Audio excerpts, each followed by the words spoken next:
قیامت کا ایک دن 50,000 سال کے برابر ہوگا۔ انتظار کرتے کرتے لوگ پریشان ہو جائیں گے اور پناہ مانگیں گے کہ کب سوال و جواب شروع ہوگا۔ ایک لمبے انتظار کے بعد اللہ کا حکم جاری ہوگا۔ اللہ اپنے فرشتوں پر حکم ظاہر کرنا شروع کر دے گا۔ 70,000 فرشتے جہنم کو لے کر آ رہے ہوں گے۔ یہ منظر اتنا بھیانک ہوگا کہ سب کے سب چیخیں نکل جائیں گی۔ تمام آدمزاد کے ہاتھ میں ایک کتاب دی جائے گی جس میں ان کی نیکی اور برائی لکھی ہوگی۔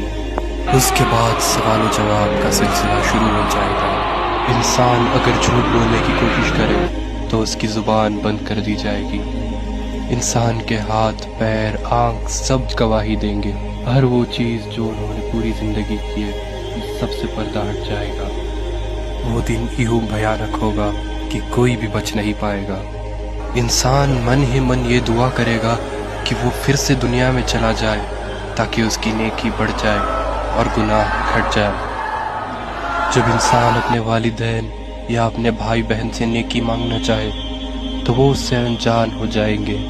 اس سوال و جواب کے سلسلے میں اللہ انسان سے کہے گا کہ پہلے کتاب کا پنہ پڑھو۔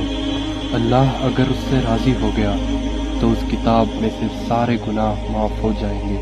روز محشر میں ایک ترازو ہوگا جس میں فرشتے انسان کی نیکیاں اور گناہ لکھیں گے۔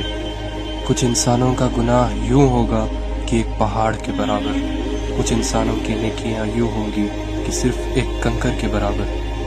اللہ انسان کے اندر کا ایمان دیکھے گا۔ اگر انسان اپنی پوری زندگی میں یہ مانتا تھا کہ اللہ ایک ہے اور اس کے سوا کوئی معبود نہیں تو اس کی رحمت اس پر برس جائے گی۔ ان سب کے بعد انسان کو کل صراط کا راستہ پار کرنا ہوگا۔ یہ راستہ تلوار سے بھی تیز اور بال سے بھی باریک ہوگا۔ جس کے اخلاق اچھے ہوں اور ایمان تیز ہو ان کے لیے یہ راستہ آسان ہوگا، اور جس کا ایمان کمزور تھا وہ سیدھا جہنم میں جائے گا۔ کل صراط پار کرنے کے بعد اللہ کا حکم ہوگا کہ لوگوں میری جنت میں داخل ہو جاؤ، ایک خوبصورت جنت جہاں پر دودھ کی ندیاں بہہ رہی ہے۔